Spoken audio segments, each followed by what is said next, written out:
Test 1.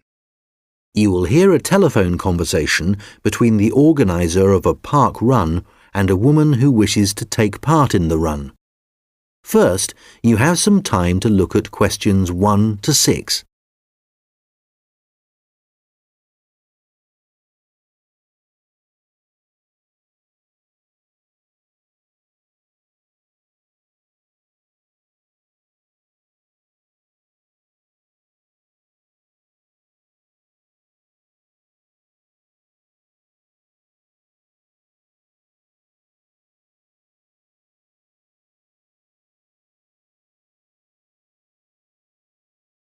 Good morning, Dave Smith speaking. Hi, could I speak to the organiser of the Preston Park Run? Yes, that's me. Great. I was talking to some friends of mine about the run, and they suggested I contact you to get some more details. Sure.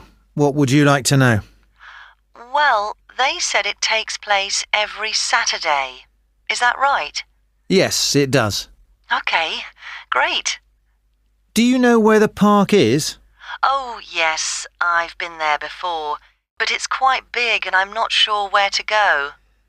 Well, there's a circular track that goes right around the park. The run starts at the cafe, goes past the tennis courts, then twice around the lake and finishes back where it started. Okay, and what time is the run? Well, the actual run begins at 9 a.m, but the runners start arriving at about 8:45.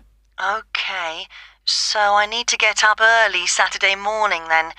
And how long is the run?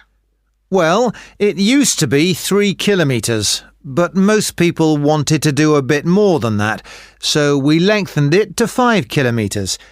We now go round the lake twice, and that adds an extra 2 kilometres. Right. Not sure I've ever run that far, so I'd better start doing a bit of training. That's a good idea. But it's not a race, it's really just for fun. And the best thing would be to take it easy the first few times you do it, and then see if you can gradually improve your time. Is the run timed then? How do I know how well I've done? When you cross the finish line, you'll be given a barcode, and you take this to one of the run volunteers who will scan it. Then you can get your time online when you go home. Oh, I see. You collect all the results. Exactly. I see. That's great. So, how do I register? Well, there are several ways. I could take your details over the phone, but it's much easier if you do it using the website. Okay, good. I think that's probably all I need to know for now. Oh yes, does it cost anything to register, or do you collect money each week? Well, it doesn't cost anything to register, but we do charge for the run. In fact, we have just increased the charge to £1.50. It used to be £1, but because we were making a bit of a loss, we have had to increase it by 50p. Okay, thanks. I think I have enough information on taking part in the run. Before you hear the rest of the conversation, you will have some time to look at the questions 7 to 10.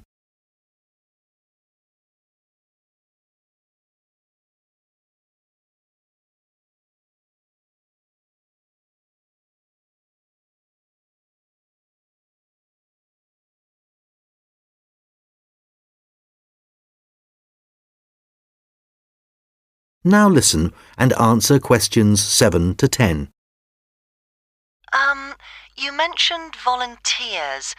I have a friend who is interested in helping out.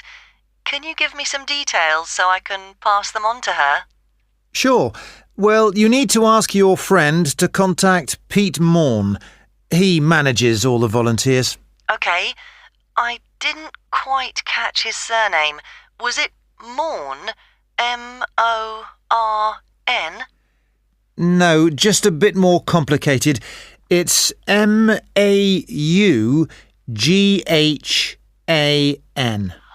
Right, thanks. And Could you give me his phone number? Yes, just a moment. It's here somewhere. Let me just find it. I've two numbers for him. I think the one that begins 01273 is an old one, so use this one. It's 01444 73290. Okay, got that. Can you tell me anything about the volunteering? Like what kind of activities it involves? Sure. Well, we need volunteers for basic stuff like setting up the course. We have to do that before all the runners arrive. Okay, so that's a really early start. Yes, that's right. But if your friend would prefer to arrive a bit later, she can also help with guiding the runners so they don't go the wrong way. I see. I believe you do a report on some of the races. Yes, that's right. In fact, we do a weekly report on each race, and we always try to illustrate it. Okay. Well, my friend really likes taking photographs. She's just bought a new camera. Actually, that would be great. I don't know whether Pete has anyone to take photographs this week. Oh, I'll let her know. OK, good. Could you ask your friend to phone Pete and let him know? Yes, I will. OK, thanks. Goodbye. Goodbye. Test 21. You will hear a recorded message about a bus tour. First, you have some time to look at questions 11 to 14.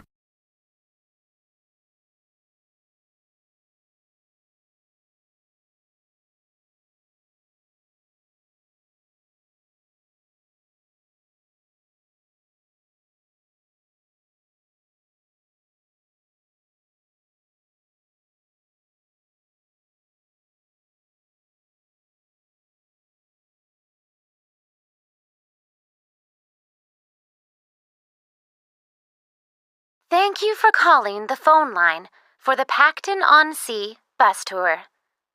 This is a recorded message lasting approximately 4 minutes, and it provides general information on the town bus tour. Pacton-on-Sea is a beautiful West Coast town and has attracted tourists for many years. One of the best ways of getting to know the town is to take the bus tour, which provides a wonderful viewing experience from one of our open-top buses. The tour is a round trip of the town, and there are a total of 4 stops where passengers can get on and off the bus. A lot of people start at the first stop, which is at the train station, as this is where many tourists arrive in the town. The next stop after the station is the aquarium, which is famous for its dolphin show, and which has recently expanded to include sharks.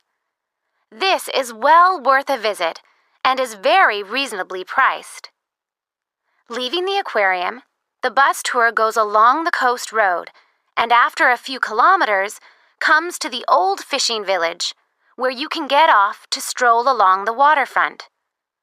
There are some original buildings here, but most of the area has been modernized and is now used as a harbor for all kinds of sea craft, including yachts and some amazing powerboats.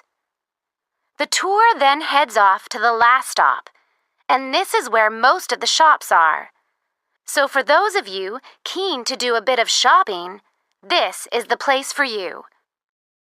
Our advice is to go to this part of the town in the morning when it is relatively quiet.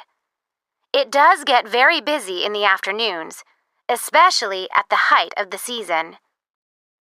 This area of the town includes an ancient water fountain where many people like to have their photograph taken, so do look out for this.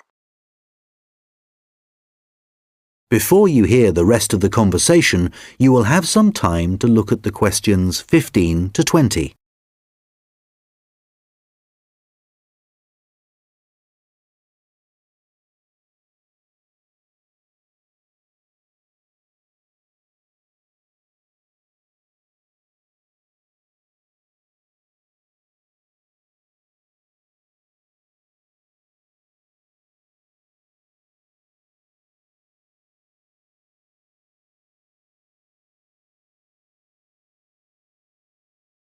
Now listen and answer questions 15 to 20.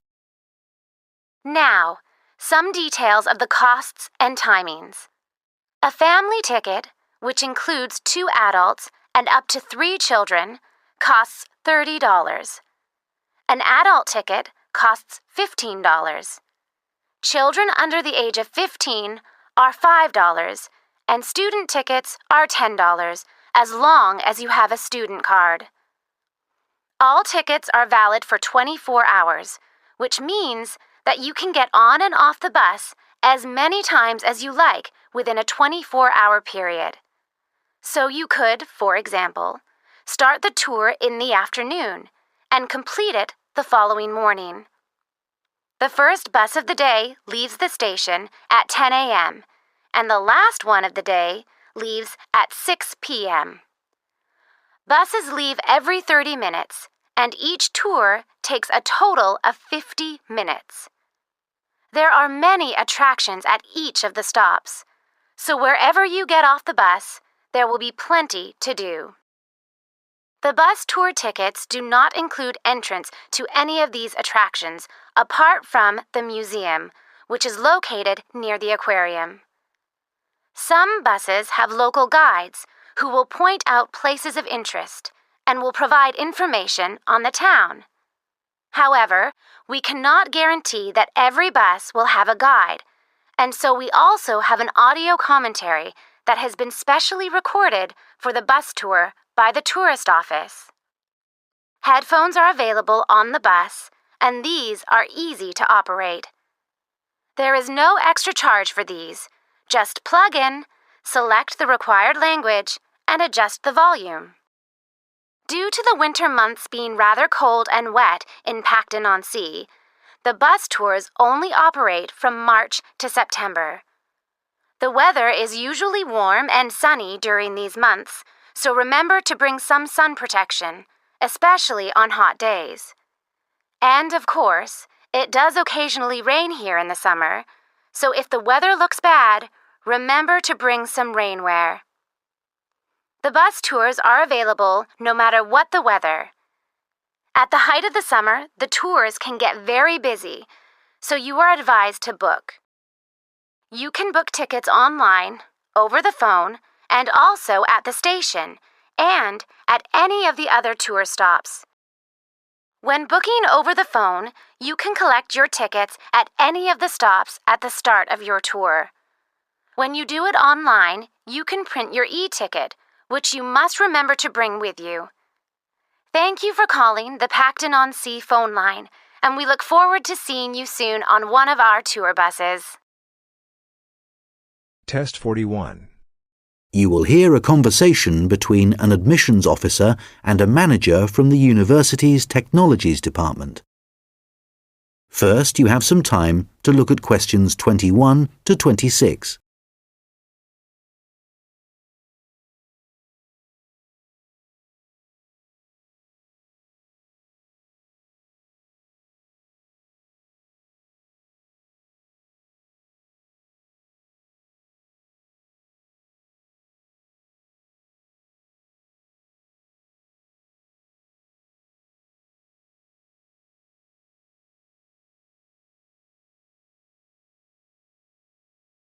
Hello, I'm Randy Agotra from the Technologies Department. Ah, yes, good.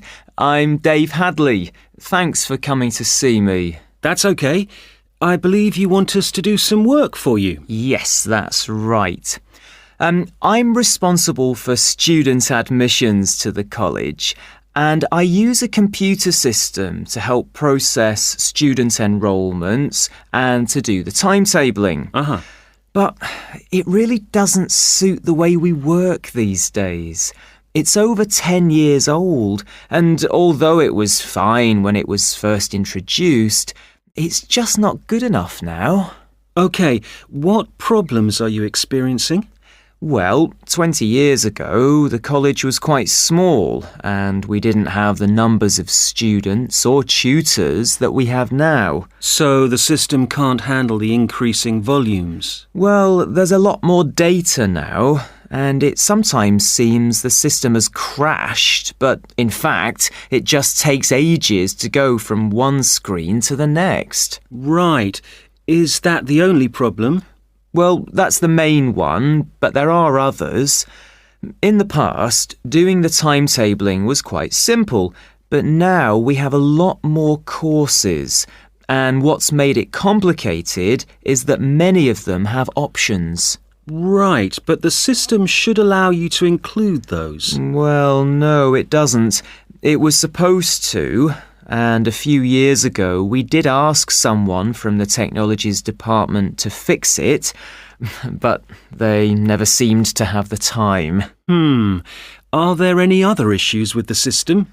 Well, I've been given extra responsibilities, and so I have even less time to do the timetabling. If there was anything you could do, Randir, to make the process more efficient, that would be really helpful. Well, it sounds like you could do with an assistant, but that's obviously not possible. So what about having an online system that students can use to do their scheduling? How would that work? Well, it may mean less choice for students, but we could create a fixed schedule of all the courses and options, and they could then view what was available. And work it out for themselves. That sounds great. OK, so we'll need to decide whether or not to improve the existing system or to build a completely new system. Well, I'd much prefer to have a new system. Quite frankly, I've had enough of the old one. OK, that'll probably take longer, although it may save you money in the long run. When were you hoping to have this in place? Well, it's January now, and the new intake of students will be in September. We need to start processing admissions in the next few weeks, really. Well, it will take more than a few weeks, I'm afraid. As an initial estimate, I think we'll be looking at April or May to improve the existing system, but for a new system, it would take at least 9 months. That would be October at the earliest.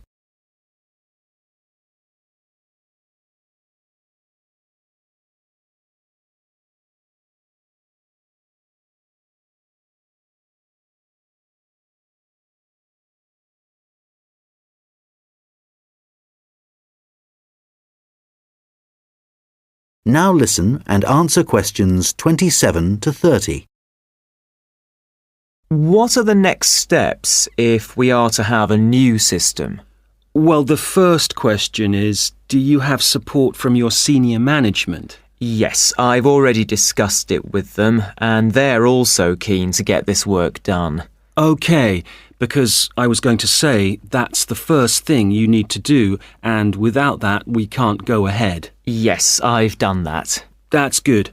Actually, they mentioned that there's probably a form I need to complete to formally start the project. Yes, that's the next thing you need to do. I'll send you an email with a link so you can fill it in online. It's called a project request form. OK, great. And then what happens? Well, I have a list of things, but I think the third thing you should do is see Samir. He's our analyst who will look at the system and identify what needs to be done. OK, can you send me his contact details and I'll set up a meeting with him?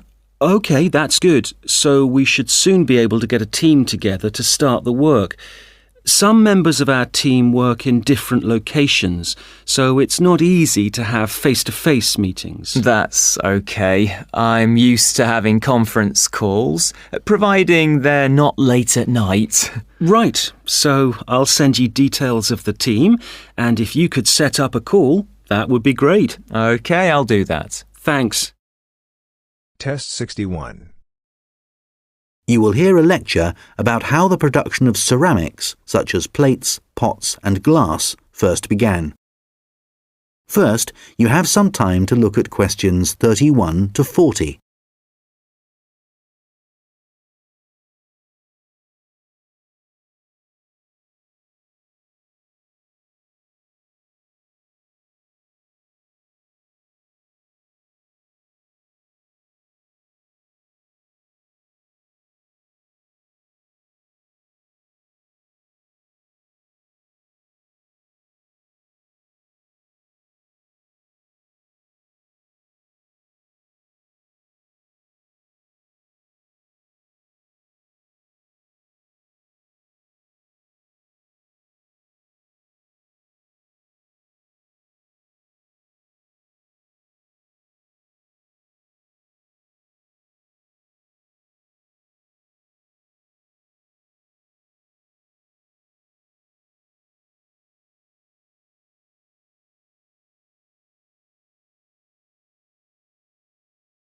Now listen carefully and answer questions 31 to 40.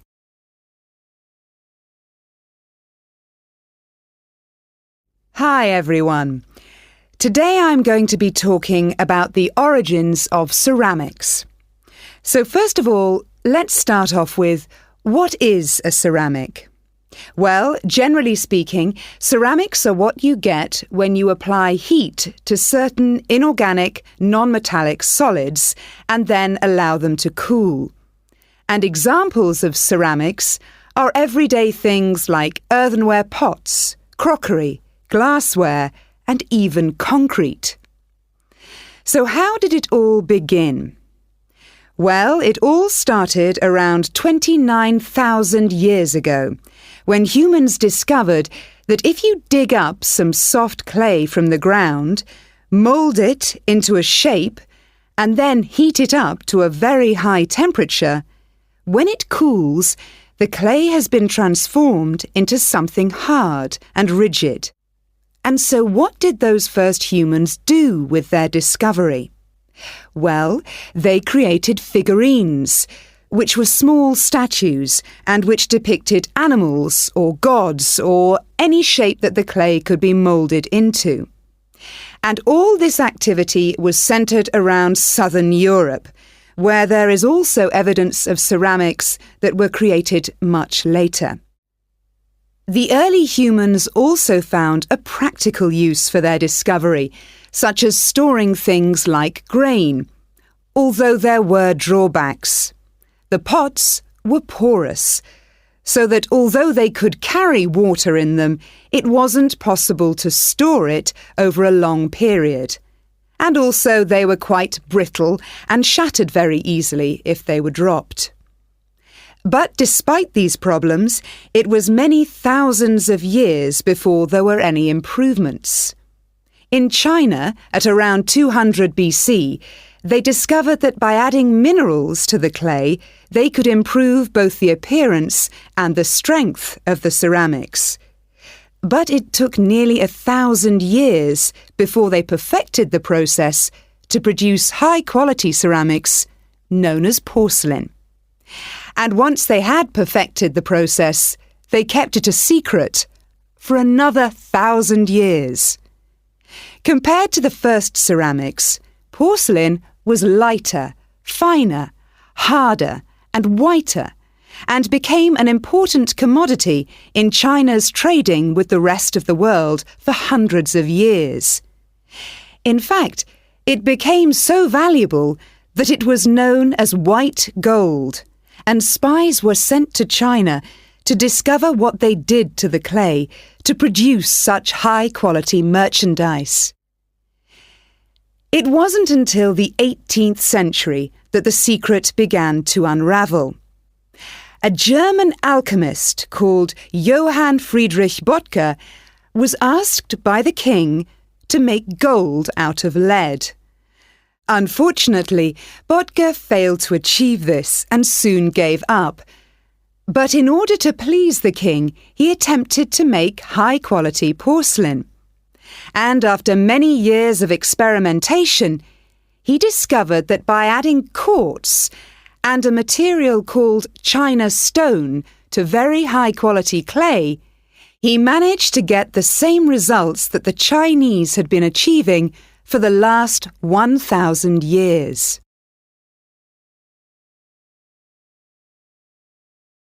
We'll now look at another ceramic which is made from mixing sand with minerals and heating to over 600 degrees Celsius. When this mixture cools, the result is, of course, glass.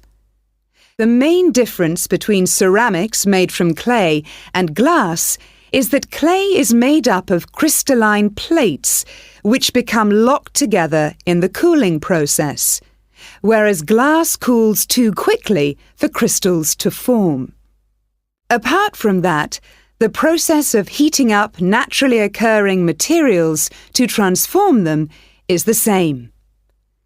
The origins of glass date back to 3,500 BC, but it wasn't until the Roman Empire, 2,000 years ago, that the art of glass blowing and the practical uses of glass became more widespread.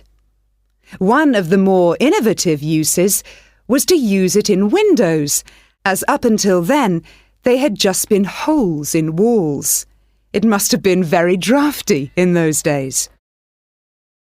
The Romans were also responsible for inventing concrete, and although the origins are uncertain, experts think that this is largely due to the high level of volcanic activity in the area. The Romans observed that when volcanic ash mixes with water and then cools, it gets extremely hard and almost impossible to break up. The chemical reaction that follows is very complex and continues for many years, and the concrete just keeps getting harder. Evidence of this are the numerous Roman remains that are still standing, many of which are almost completely intact. One of the most important facts about concrete for the Romans was that it can be created underwater. As the Roman Empire grew, the Romans needed to take control of the seas, and for this they needed to build harbours capable of holding a fleet of ships. Pouring concrete mixture into the sea immediately started the hardening process, and rather than just dissolving in the mass of water, the substance was tough and long-lasting. This strange characteristic of concrete made a significant contribution to the success of the Roman Empire.